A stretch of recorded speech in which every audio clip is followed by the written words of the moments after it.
Okay, I think we have the session already stabilized and all the attendees have been connected. And I think this is a good timing because we are just 5 minutes into the slot to start the webinar. So thank you all guys to attend this webinar. I'm Daniel Perea, Chief Technology Officer of System73. And we are going to go over the details that will allow you to have the optimal live experience at scale under any circumstances. So without further ado, let's jump right in and let's go into the most important thing that probably you all guys would like to see solved. So if we go into the issue that you would like to all see solved is the spinning circle of hell, essentially the buffering that all your audience has whenever there is a quality of experience impact at the end of the day, right? So this spinning circle in the end means that the content is not being displayed properly for the audience. So in order to solve this issue, that is the most impending issue whenever there is a live event at large scale, in order to make it successful, let's go over the outline of what we will cover during this webinar. So we're going to just mention these common issues and how are they related with the common causes behind it. We are going to also have the high-level view of why the full visibility of the delivery chain is important to understand what's going on under the hood. And then we are going to set up the stage for the optimal delivery whenever we have all that information in place to understand the root causes and also the potential solutions. With the right stage available and also the right information to make that stage working fully, we're going to essentially go over the features and potentials that the unlocking of this information and actuation associated with that will provide to your delivery network, and also at the end of the day for the quality of experience for your audience. Okay, so now that we're talking about the thing that we want to solve, we want to have live events that are successful, that has the highest quality of experience, that has the largest audience available for the scope that you want to achieve. And of course, that is always the largest one that you can tackle with your either subscribed or free-to-air audiences. At the end of the day, what you would like to see is a successful event, right? No spinning circles, no rebuffering, no long join time, no blackouts, and essentially a smooth experience, as if all the bells and whistles that need to go through the pipe in order to make this happen, it doesn't exist, like if it was magic, right? That's what we all strive for in the industry to make happen. And that's why we as engineers and members of the industry are working day in, day out to make it happen. So let's start with what is relevant for avoiding that kind of issues. And for that, we need to understand what are the causes behind that kind of issues, and also the implications that they have at the end of the day with the audience. So first of all, whenever you have that kind of spin and circle and that video stopping, what you have is an uncontrolled quality of experience. You have a situation where the quality of experience is not under your control, because otherwise you have the problem solved, right? And what is going to be the root cause for that kind of quality of experience impacts?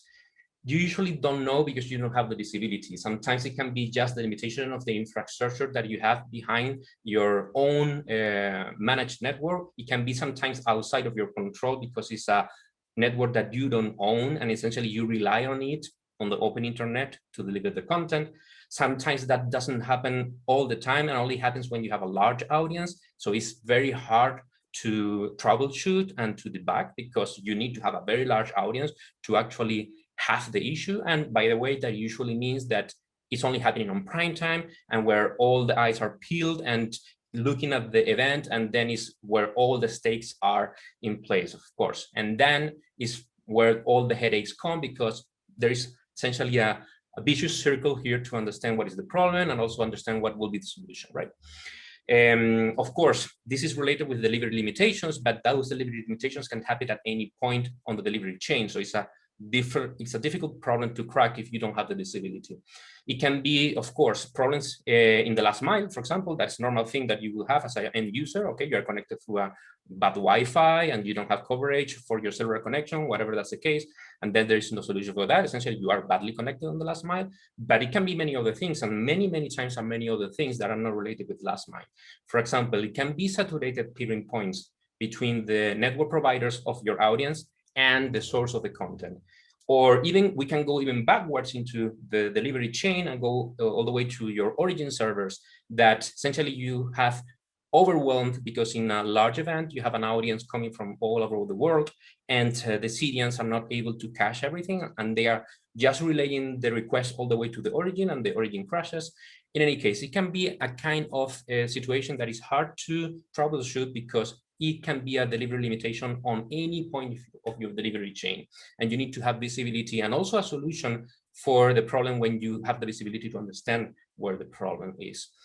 And of course, at the end of the day, all of these things, what are creating an impact for you guys is the fact that this is creating an audience churn, both during the event itself, but also on the long term for the subscription platforms. That means that the quality of experience is not good enough, and the audience ends up leaving. They end up leaving the audience in the live event directly, but they also may end up leaving your platform altogether. And of course, that is a really important thing in order to have a successful business. And even simple changes in the resolution may have an impact. You don't need a blackout in order to have these kind of situations like audience churn, audience leaving a live event, or just churning from subscribers that are leaving your subscriber base. As changing the quality resolution, even the frame rate, just because the delivery is not able to cope without having to have a blackout, is going to impact the response time of the delivery and also by the quality of experience of the audience. And nowadays, the competition is very high, and you need to strive to provide the highest quality that you can, because the audience is used to have the highest quality that is available at any point in time. So now that we have put the stage of what is the problem that we want to solve and how it's related with the potential causes, let's lift a little bit the curtain and see what's under the hood in a traditional broadcasting environment. So let's have a look into the usual workflow that a broadcasting environment for live stream events over the internet is comprised of. Many of you will be familiar with these kinds of setups, but it's still worth it to go over them to understand and put the context of what are we trying to solve over here. So here we have a live streaming event where you have live content coming from the left. It's being encoded in different qualities, all the way from low resolutions like 4080p, all the way up into, say, 4K like 2160p or even further, and different levels of quality in between. Whenever you have that content encoded, of course, you want to start distributing it. Here, just for simplification, say we're not putting the origin, but the origin will be essentially at that point in time. And then you deliver the content to your audience. Most of the time, you rely on content delivery networks to make this happen. Some of you may have only one CDN, one content delivery network contracted. That is the most frequent situation. But maybe some of you may have more than one CDN, essentially to avoid single points of failure, or maybe more than one CDN just to have different cost structures, things like that. And at the end of the day, what you have is a way to deliver the content through the open internet into your audience, that in this case is these two small devices on the right-hand side of the chart. So essentially, let's go over the different workflows again, so you understand the whole setup, and I'm going to rely on the pointer. Here you have the live content getting into the encoder. The encoder will have the different resolutions. It's going to be delivered into one or multiple CDNs. In this case, I'm going to use example CDN 1 in case that you have only one, but if you have multiple, it will be CDN 1, 2, and 3. Then you have the content being available on the CDN. If you have an origin shield, it will be the point of contact for that origin into the CDN. If you have just the POPs of the CDN, you will have just several devices in the audience geographic region, and then that content will be available for your audience to be consumed. And then is when the tricky part comes in. The open internet is essentially the Wild West in terms of guarantees for content delivery. You may have solutions for that, but definitely you don't have control of it. And what happens is that at the end of the day, some content may arrive in the highest quality, but maybe some content does not. And it can be anything along this chain of command. Here we're putting the focus on the interface between the CDN and the audience, but it can happen at any point, even earlier or later in this context. So even if here I'm highlighting just a red line in the CDN1 connection, it may happen also here in CDN2, also CDN3, also in the connections between the CDN and the audience, or all the way back into the connections between the CDN origins and the origins backwards into the contribution stream. But at the end of the day, anything that fails here may have an impact on the quality of experience, right? So we need to essentially find a solution for when something like this happens. In this case, The situation that is happening here in this example is that, okay, maybe there is congestion between the audience ISP and the CDN1, and one potential choice will be to essentially steer the traffic to a different CDN. But what happens if that's not the problem? And many times that's not the problem. Maybe you switch the traffic to another CDN, the CDN number 2 or even number 3 may still collapse because their peering infrastructure is not good enough, the capacity is not good enough, the points of presence are cold, and you need to cache the content before you're able to serve. Many things can happen, right? So, okay, how we solve the problem at the end of the day, that is the most important thing, right? In order to understand how to make that problem solvable, we need to understand even a little bit deeper what's going on under the hood. So let me go into what is going to be the foundation for solving this. That essentially is building a broadcasting tree.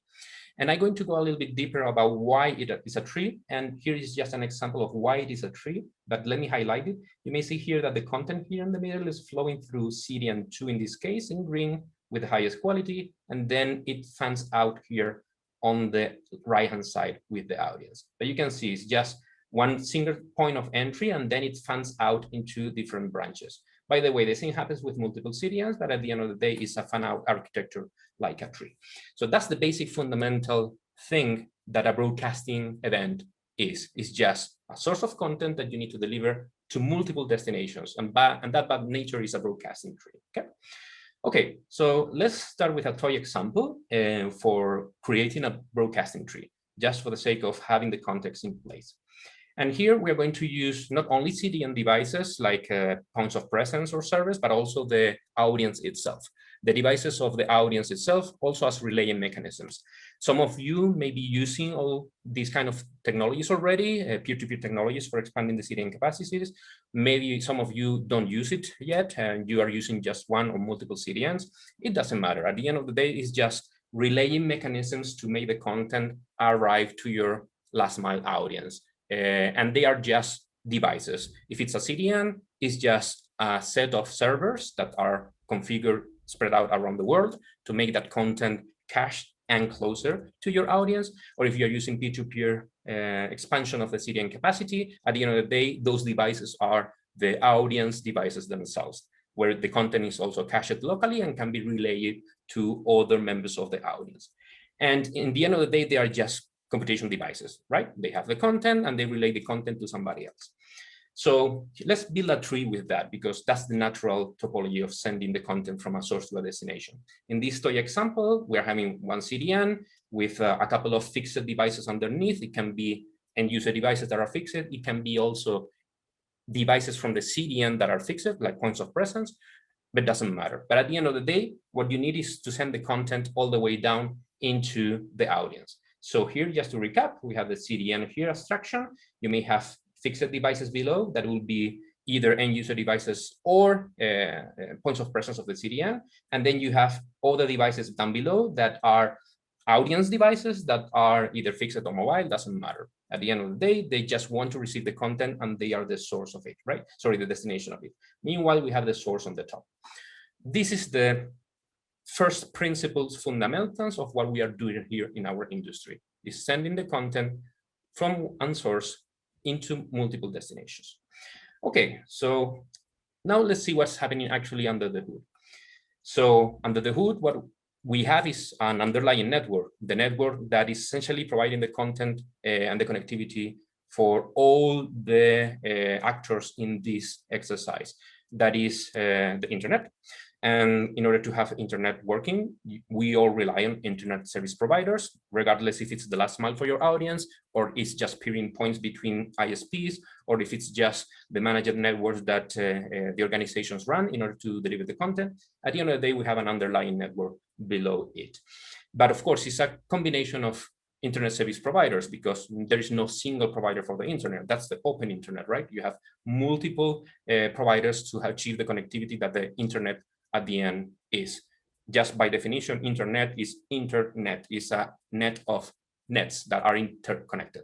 So that's the basic fundamentals of what we are dealing here with. And why is that relevant? Well, when you have a live event where you are delivering content from your source to the destination, you have a scenario where you have something like this, okay? Multiple devices over 2 ISPs at a minimum. usually much more, okay? But in this toy example, there is just 2 internet service provider providing service underneath this. But what happens when there are issues in the delivery, right? Essentially, there is a congestion happening on the network delivery. It can be happening at any point in time. But just for the sake of this exercise, let's think that this happens when the event is started, a large event, live event, you are getting the audience coming by, and then is when the issue happens, right? So why is that happening when the live event is triggered and when you're getting audience coming by? Well, essentially, you are having more demand for traffic, and that is hitting the limits of the network infrastructure, okay? So here, the network infrastructure is just the connections between different ISPs. And in this graph on the left, what we have is ASP-A and ASP-B, but there are many more, of course. Here we have a scenario that is essentially abstracting this, and we have ASP-A, that is essentially this area here on the top, that is reflecting not only the CDN points of presence, but also some of the members of your audience that they may be in the same ISP, if they are under a large ISP or internet content provider. And you also have other members of your audience that may not share anything with the CDN itself, and they need to get the content from the other ISP, because at the end, the content is not inside their network, right? Okay, everything is fine. You're starting to get the audience coming by, but then when that grows, there starts to be an issue between the networks that are underlying this event. In this example, as a toy example, we're starting to have an issue between ISP-A and ISP-B because there is not enough capacity. Maybe the peering points are congested, can be anything, maybe internet exchange point between those two guys are not able to cope with whatever is going on here, can be anything.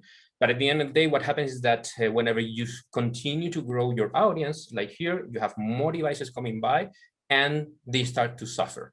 They are not well connected to the other networks. In this case, can be through the CDN itself directly, or it can be through other end user devices. Essentially, these two guys over here are going to start constraining the service and also start constraining the quality of experience because they are not able to get the traffic correctly through the connections to the ISP-A.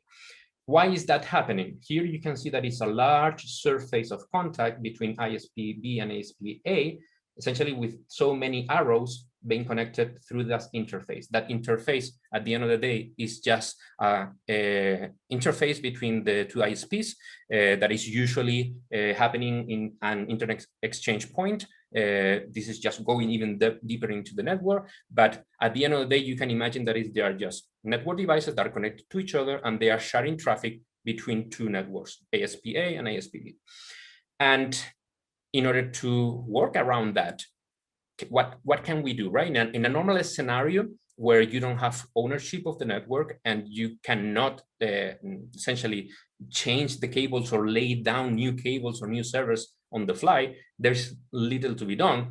Okay, you may want to try to change a different CDN provider, but that's not going to be the solution for this problem, because at the end of the day, it may show up at a different point in time, a different area, and you're going back to square one trying to solve it, right?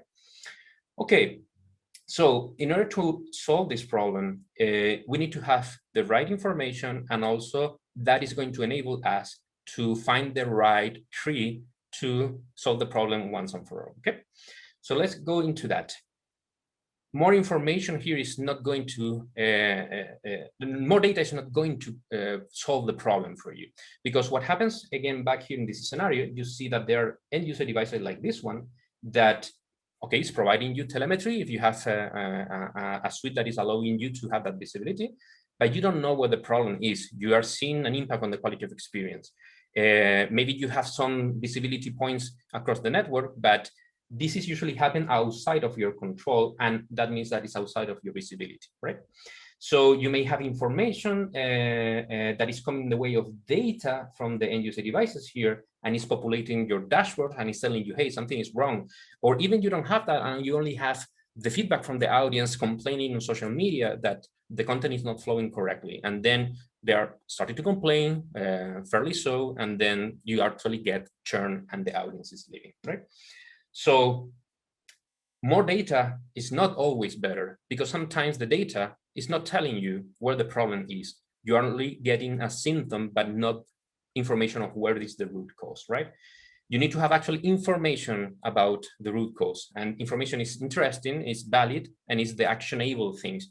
Otherwise, it's just data, and data may be good, may be bad, may be wrong, and it's not helping you. What you need is good data that is actually information, and that makes you actionable for you. Okay, so now let's see how that information can be captured. Okay, first you need to have visibility on the right data to make it actionable and make it actually information for you. You need to have quality of experience data that are specific for your streaming service. Doesn't count if the data that you're collecting or the data that you are relying on is based on data from the community, from other services or other customers, because it may or may not relate to you. For example, if you have feedback that, hey, CDN A is performing worse than CDN B using community data, it may be the case that for you is not relevant. Or even all the way around, maybe the system is saying, hey, there is a blackout for ISP-A in the community, but maybe for you it's working perfectly because your audience is in a different region or a different subnet, right? At the end, what you need is data from your application, from your service, and that is specific from the quality of experience of your audience. That alone is an improvement, but it's still not enough. You still need to have information and visibility of what's going on, not on the last mile on the device itself, but also in the connection points all the way backwards into the delivery chain. That means that you need to have visibility of the network capacity of the entire delivery path, including the last and the middle mile, like the interface that I just mentioned. And of course, you need to have accurate quality of experience data and performance data in order to enable the next step, that is the actual solution to the problem, that is automating and optimizing the network on the fly. With the right information, you're able to do so, okay? So how that information is collected? First of all, yes, you need to have collections on the end user devices because quality of experience is happening there, so you need that. But it's not only that, you need to have that information in real time. So we need to have information collected at least at every second in order to make the changes in the network topology before the video players buffers get depleted. Usually the video players are working with a local version copy of the content in order to play it back to the screen. And that usually is between 30 seconds, 30, 35, the usual setup for normal latency, all the way down to 10, 5 seconds if you want to low latency setups. And at the end of the day, you need to make those changes before those seconds get depleted. So you need to have very, very fast actions in order to avoid impacts on the quality of experience of the end user, because congestion can happen anywhere and any point in time. So you need to have that feedback from the last mile, you need to have that real timeliness, and you need to have visibility of not only the last mile, but also all the way back into the different hubs to understand where is the problem, and with that, avoid it, okay? So it's not only having visibility of the end user devices quality of experience, but also the underlying network capacity. That means the connection between the end user devices and also from the end user devices to the points of presence at the bare minimum. Okay, and now we're going to build that solution. And I just mentioned the tree before about the natural solution for this. And I'm going to stop here to explain why the tree is also relevant for the solution and not only for the first principles fundamentals of the problem. First of all, as I mentioned, a tree is just the natural topology to send the content from a source to a destination. You have one single point of source and then multiple destination that is a fan out. That by nature is a tree. But you may want to leverage more connections between all the devices in the network to make it potentially more resilient or more robust, at least hypothetically. That is what would be essentially a potential approximation to that. But the reality is that you are trading it off against other things that are usually worse than the actual intent of the solution if you want to create those many connections. Those many connections between the different devices across the network is what we call a mesh. And I'm going to go into a little bit of details about having a mesh does not help you. First of all, if you want to have the content readily available and as fast as possible into your audience, that essentially is paramount to have well quality of experience, what you need to make is the fastest and most efficient delivery of the content from the source to the destination. And that means that you don't want to have multiple paths for the content to be delivered. And if you have multiple paths, essentially what happens is that you are achieving less efficiency and more overhead. Why is that? Because instead of having the right way to deliver the content, you are delivering the content from multiple places at the same time, that at the end of the day is going to increase the overhead and reduce the efficiency. Why is the overhead increased? First and foremost, because you don't know where the content is. When you have multiple sources, you need to either discover or wait for somebody to tell you where the content is. And those seconds are precious, right? If you are waiting for somebody to tell you where the content is, you're already late, because what you need is a change in the network, right? What you actually need to do to solve the problem is change the network before the impact happens, right? And if you have continuous connections open to multiple sources, that is going to be also another source of efficiency reduction. That is, instead of having the optimal path of delivering the content, for example, here the tree that we look here on the right would be the hypothetical optimal delivery path. If you do it this way, essentially what you are doing is replicating the content on several paths to make the content go from the same source to the same destination, that is exactly this node. And what that means is that essentially you are duplicating the traffic from different paths, or you are waiting for somebody to tell you where the path is, and then you need to pull the content from that source. That may be this guy, maybe this guy, maybe directly from the CDN. And meanwhile you are doing that, you essentially you're waiting until you know where the content is coming from. Meanwhile, if you set up the correct topology from the get-go, then you are ready to deliver the content in a proactive fashion from the CDN all the way into the nodes in a fast-forward manner, without having to decide at any point in time where the content is. This is relevant because there are many approaches to trying to solve these problems that tackle the technology this way through a mesh, but we truly believe that the tree is the way to go because it's the right fitting. And we can go now into why that is relevant. So here you can see two different topologies. On the right, the same tree that we mentioned before. On the left, a scenario that is essentially connecting everything to the CDN. Okay, you can consider that it's still a tree, but it's a different kind of tree. Here we are leveraging the end user devices to make the connections through the right path. And this is really relevant because the right path may not be between the audience and the CDN directly. Maybe the right path is going through a different route that is leveraging the end user devices in order to make the content arrive faster. So if you have that option, then you have the option of building a tree like this one. But if you have that option, you are just relying in the most simplest scenario to have a tree that is essentially flat, everybody connected to the CDN. And that is one of the sources of the problem. You start getting the audience, you see this high surface tension area over here that creates congestion, that creates bad quality of experience to your audience. Of course, if you do that, you are creating a less efficient scenario. Essentially, you are hitting the limits of the infrastructure. Meanwhile, if you do something like this, you may see that these links are highlighted in green, and that's because this surface area is reduced to a smaller surface area here. In this toy example, is just one connection, but we will see later on how that shows up in reality, in production data, okay? So you may realize here that instead of having, in this toy example, 5 connections to the CDN, here we only have 1, okay? So it's clear that this is more efficient in terms of the saturation of this surface point between your audience and the CDN. But not only that, because of the leveraging of the end user devices, we're able to minimize the load of the peering points between the CDN and the ISP that provides service to that CDN and the next ISP that is providing the service to the audience. In the example that I mentioned before, 2 ISPs that get saturated in between, the same happens here. Let's say, for example, that this area over here is the surface area or the surface contact point between ISP A, that may be these 2 guys, and the other 4 ones. The surface area here right now is just 2 points of contact instead of the 5 that we had before. And that essentially is also making that interface more efficient. What we are doing at the end of the day is choosing the best paths in every hop to make the content delivery arrive in the most efficient manner. And that at the end is going to allow us to avoid the congested points and serve a larger audience. And also, by the way, increasing the quality because we are doing so.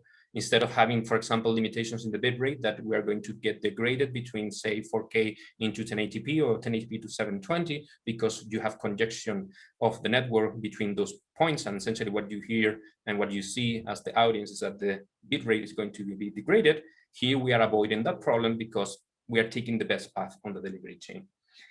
And last but not least, you also get more efficient cost structure because you don't need to rely on expensive CDNs to grow the capacity to deliver the content to your audience. You can rely on the audience itself to absorb the load of a large event.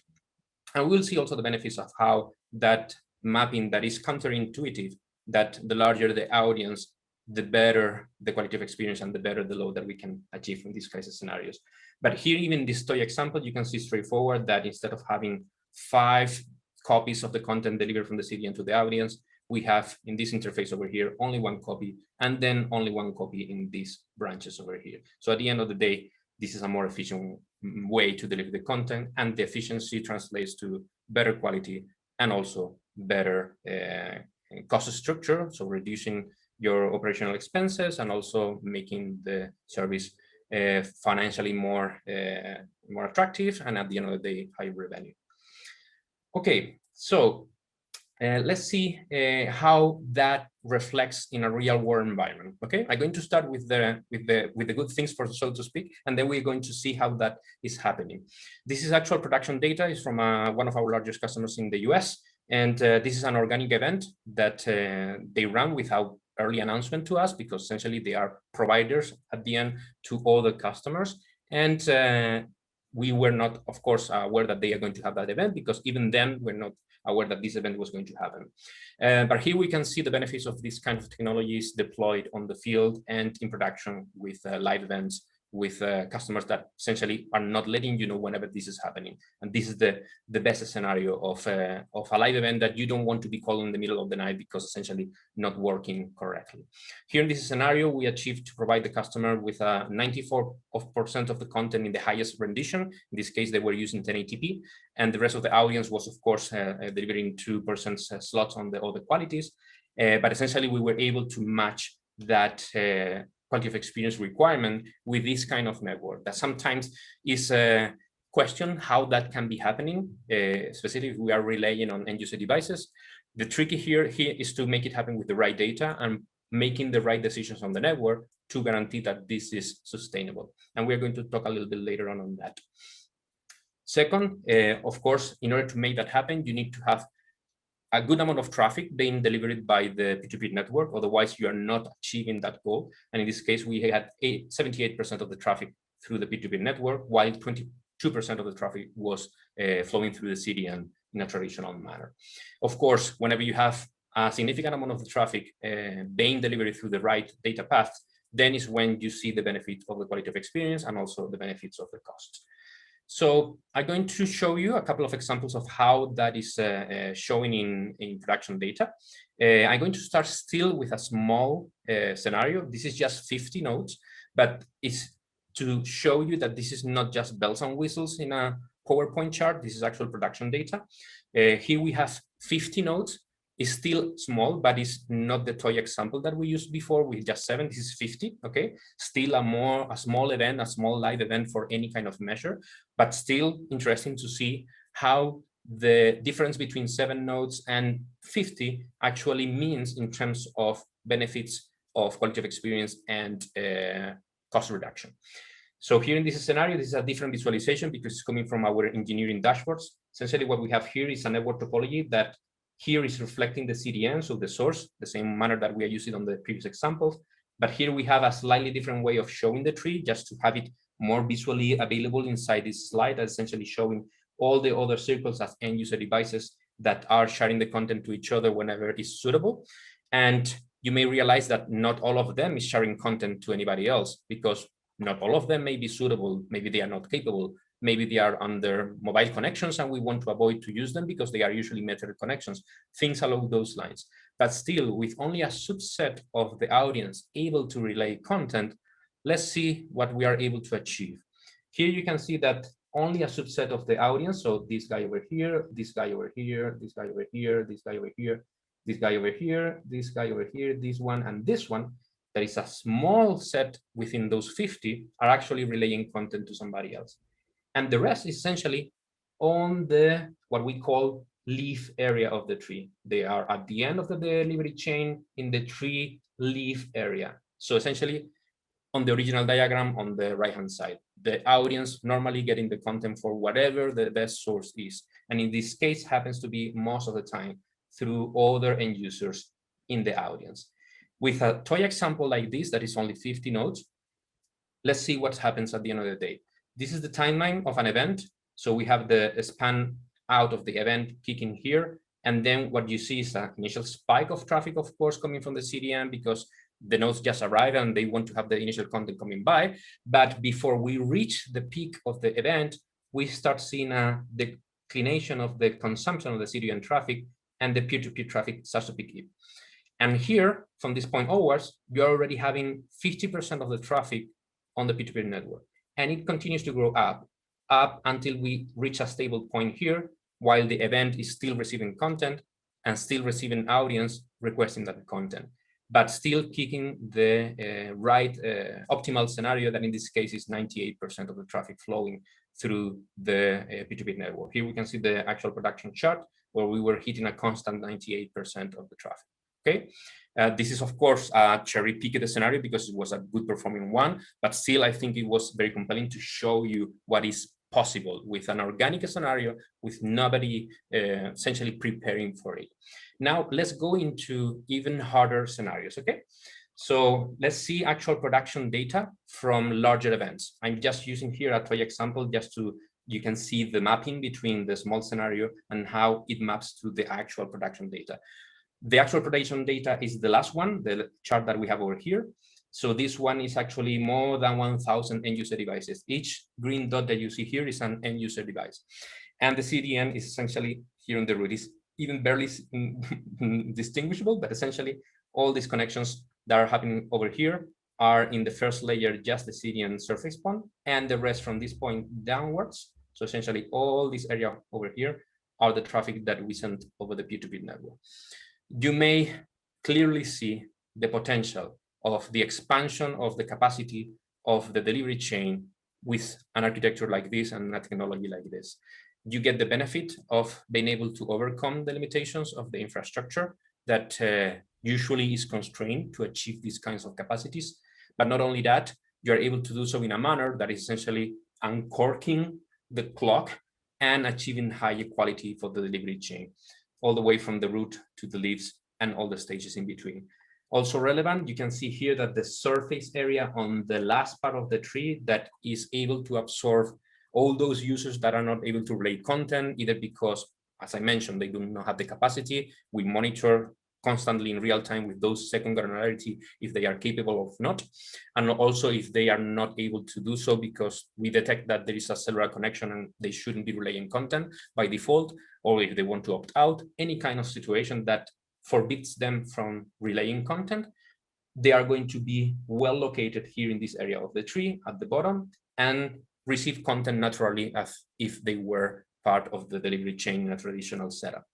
And also with better quality of experience because you are avoiding the bottlenecks and you're rising the throughput that you're able to provide for a large audience at the same time. So I think with this, we have covered quite a bit of ground. I want to just to do a quick recap of how this relates with the initial scenario that we just mentioned.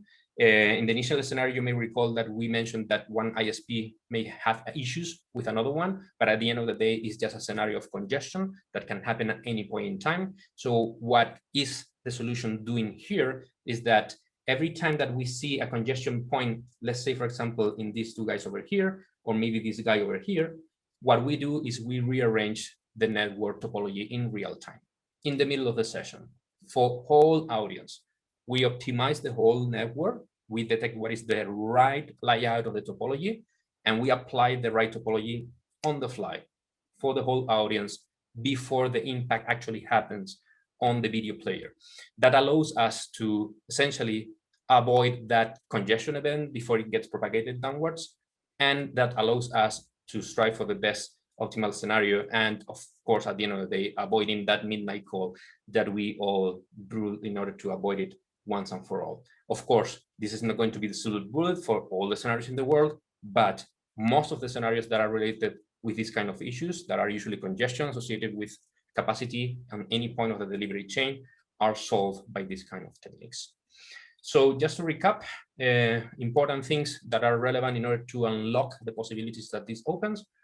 First of all, have visibility of the quality of experience data that is specific for your streaming event and not using community data. Then visibility over the network that allows you to identify where the capacity limits are. And it's not only on the last mile, you also need to have that visibility on the middle mile. And with a tree of end user devices, you are able to discover and leverage it. And at the end of the day, the accurate quality of experience and performance data that enables you to do this kind of automation. If you have the right information where you know that a quality of experience issue is caused by something that is in the right vicinity of the end user device and not something far away, you know that there is a potential solution here, changing the connection on that point. And with that, actually, we're able to solve the last mile and the middle mile problem because we are steering the traffic away from the middle mile point of congestion. And then we can steer the traffic between different ISPs, between different CDNs, between different local sub-area networks within the ISP, everything on the fly, everything without having to have operations teams looking at this. Everything completely automated and based on actual data from the audience. So just with all of that, I want to give the floor open for any kind of questions that you may have. Please, again, let's use the Q&A section of the Zoom webinar in order to send over questions from your side. And I will just taking them on board and answering as they come by. So do not hesitate of asking any question. I see several of them coming by already. And let me try to tackle that and answer it for you guys. Okay, so give me a second. So the first one is about the possibility of using this mechanism for hyped VOD content that is highly anticipated in a TV show release with all the users that want to join at the same time. In theory, yes, it's tricky to make it happen correctly, but it's doable. Now, how to make something like that doable? What you need to have is having the audience essentially synchronized in the same point of time in order to be able to leverage these kind of things, right? Otherwise, if they are all watching different content at different point in time, there's going to be a difficulty in order to make it happen.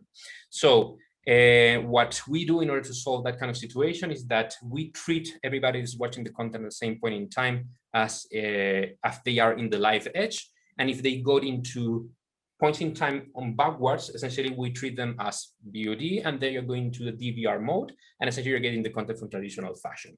This allows us to provide the best performance and the best benefit on the terms of the quality of experience, because the people that are actually watching the same content at the same time are able to leverage it moving forward. Right now, what we do in System73 is that we focus on these live and linear events that are large in terms of concurrency in order to solve these problems. And that's why we make this kind of solution in order to have the separation between people that are actually attending the large event and creating congestion, segregated from the people that are either in DVR or VOD mode, that essentially will be getting the content from the source in a traditional fashion. Okay, let me check if there are any other questions coming by, and I will be happy to attend that. Okay, let me have a look. Okay, another question that usually comes by, and I think that I received it from one of the audiences, is that what happens when you have end user devices that are under asymmetric connections? So whenever they have a connectivity that is not good enough to relay, but good enough to receive, right? That is usually happen with developing countries, and also countries that do not have well-provisioned internet networks, and they have this large asymmetry between the download and the upload. The answer is that it doesn't matter, in the sense that we take whatever is available with always safe margins before we run out of capacity. So how the system works is monitoring, as I mentioned, in the last mile on the SDK, and also the connections between the end users and the POP, and check every second what is the network capacity at any point in time. With that information, we know how much remainder capacity is on the uplink link, and based on the uplink link capacity, and always with safe margins enough to guarantee that the quality of experience is top-notch and never overusing it, we take whatever is left for the relaying mechanism. This is paramount. In order to make that happen, in order to make the solution like this happen, you need to solve that problem first. Otherwise, you end up with a chain of congestion just because you're trying to exploit it too much. And essentially, it's going to have an impact on your audience. Okay, there are more questions coming in. Okay, I will tackle them as they come because both are interesting. So the first one is, do edge devices get charged for the data they are sending to others? Yes, usually when you have the edge devices in the CDN, that happens. But if you're talking about edge devices like the actual edge, and that's the audience, the answer is that what we charge in System73 is the amount of traffic that is delivered as a whole, not every jump. So, for example, if you are receiving one copy of the video as an end user, that is what is going to be charged to you. We're not going to charge of every copy related to the video all the way down to the audience. At the end of the day, what we want is to reduce the amount of traffic that is delivered from the original congested points. And at the end of the day, that's essentially what is going to be a benefit for you guys. Okay, next question is, how does the peer-to-peer network work inside a telco? This is a very good question. So essentially, one of the usual problems that I mentioned is that the one that I mentioned at the beginning, the telco is essentially, at the end of the day, an internet service provider. Because telcos nowadays, they are internet service providers, and they share also the communication area with the mobile phones and also the landlines and things like that. And the same scenario that I mentioned at the beginning applies.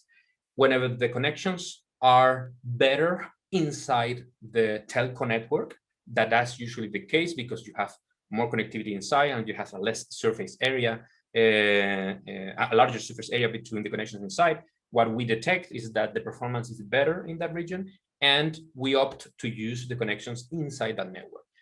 If that's not the case, and we have scenarios where the telcos or the ISPs are not well provisioned enough, or they are not capable enough, it doesn't matter at the end of the day because we are data driven. So we detect that that's not the case, and then we steer the traffic outside of the telco if it's needed. But most of the time, what we see is that the benefit for the telco is that instead of having a larger amount of traffic outside of their network, and they need to pay for that because essentially it's going through the peering points, what we see is that a significant amount of traffic is constrained inside the telco network. That is cheaper for the telco, and at the end of the day is increasing the performance because you have the traffic constraint on the right area, and at the same time you're minimizing the traffic that goes into the internet exchange point to the outside. Okay, I have another question coming by that says, essentially, if I understand correctly, thanks to this technology, the more people that are live watching my stream, the better the content is delivered. Is that correct? Yes, that's correct. That's essentially the most important thing to realize about this, that is usually counterintuitive, because you usually have the mindset that, okay, with larger the audience, the worse is the performance. But here we have the complete opposite interaction happening. Of course, this is not the silver bullet for everything, because you may hit other limitations on other areas of the delivery chain. For example, there are still requests that are coming to the origin servers, and there still needs to be origin servers capable of sending the traffic to the CDN in a good fashion, but the load is significantly reduced. So what we are achieving with this is breaking a glass ceiling of the performance that you can achieve with the natural network infrastructure that you have at your hands right now, either with one or multiple CDNs at the same time. Doesn't matter. All of them have a certain crystal ceiling that they can absorb, and it doesn't matter the region or the network that we are talking about. All of them will have a limit at some point in time, and this is allowing us to essentially break that crystal ceiling. Okay, next question is, how much time is required in advance in order to scale up your P2P network for large live events? Nothing. Actually, as we are optimizing the tree in real time, as the audience comes by, the audience is leveraging in real time. There is nothing to be done in advance to scale it.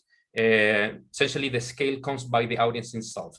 We need to essentially orchestrate that. And of course, we need to have our backend systems in a centrally managed fashion that needs to absorb the audience for the orchestration. But you may understand that the orchestration, so the signaling that we do to connect end users to each other, it means a lot less traffic than actually sending the content itself, because we don't need to send the content itself in a scenario like this. We just need to orchestrate the end users, and that, of course, is a significant lower load into the backend systems that, of course, they need to scale automatically, but it's not that you need to scale the delivery infrastructure itself, right? That is essentially what happens with a CDN. Whenever you have one or multiple CDNs contracted, whatever the capacity they have on a specific region is going to be whatever they are able to serve in a performant way. If you hit that limit or any other kind of limitation that they have around other end user devices and other ISPs, that is going to be the root cause of the symptoms that you see with a rebuffering event, and you're not able to pinpoint where they are. Okay, more questions. This is interesting. We're having a lot of questions from the audience. How we do set up a test or proof of concept with real production traffic? Is that a hard process? We have seen people actually integrating this for a production event during the same time that we have the call allocated with them. So within 30 minutes. Of course, that's not the usual scenario. We usually, from our timelines, is that we engage with the customer, we accompany the customer on how are the needs for the proof of concept, and then we work with the technical team to do integration and do the field production test. And that usually on average is a couple of weeks. We have scenarios that it takes a little bit longer, a little bit less, but it's usually driven by the customer timelines in order to engage with this service. From our side, it's just a matter of giving the credentials to access the platform and then do the integration. That integration is just one single line of code on the video player, and you're done. That's the only thing that you need to do as a customer, and then the rest is on our hands. Okay, I will tackle a couple of questions more because we still have a couple of minutes. So we have a question about the analytics and says, can your analytics solution determine where all the network issues are occurring? Not all, but most of them. And the good thing is that it's not only being able to show it, but it's also able to act automatically on it. So the need to see all the things at the same time are actually not there anymore. That's why I mentioned that data ad infinitum is not good thing on its own. You need to have actionable data, and good data is essentially information, right? And with that, you are reducing the need to have a large set of dimensions, analytics, and logs and streams of information that is going to tell you things that sometimes are not actionable at all. Sometimes it's misleading. Sometimes it's taking you into a rabbit hole of a solution that is not actually the root cause of your problem. But the problem is something that needs to be solved in an automated fashion with the right data. But yes, the answer is that as we need to collect that information just for the sake of doing our operation, we are able to surface it through the analytics dashboards that we provide. So it's a win-win at the end of the day. The fact that we are able to collect that information and we need to make the right collection, otherwise our system does not work, allows us to provide good quality data to the customers through the dashboards. Essentially, it's data that is cleansed from upstream dependencies that are not providing you the right signal to noise ratio. Essentially, you get many times a lot of noise because the data is not essentially the actual data that you would like to see. Okay, a couple of questions more. I will try to tackle them between now and the 2 minutes that we have remaining. How do you determine when to switch CDNs? Is there downtime needed to make this happen? The first question is, we determine what is the best source of the content independently of fixed CDN or other end user devices based on performance and network capability. So that's the key thing. If you don't have the right capability and the right performance, you don't want to choose that source. And the same applies for the CDN or for other end user devices. The important thing is that you need to do that switch in real time before the impact happens.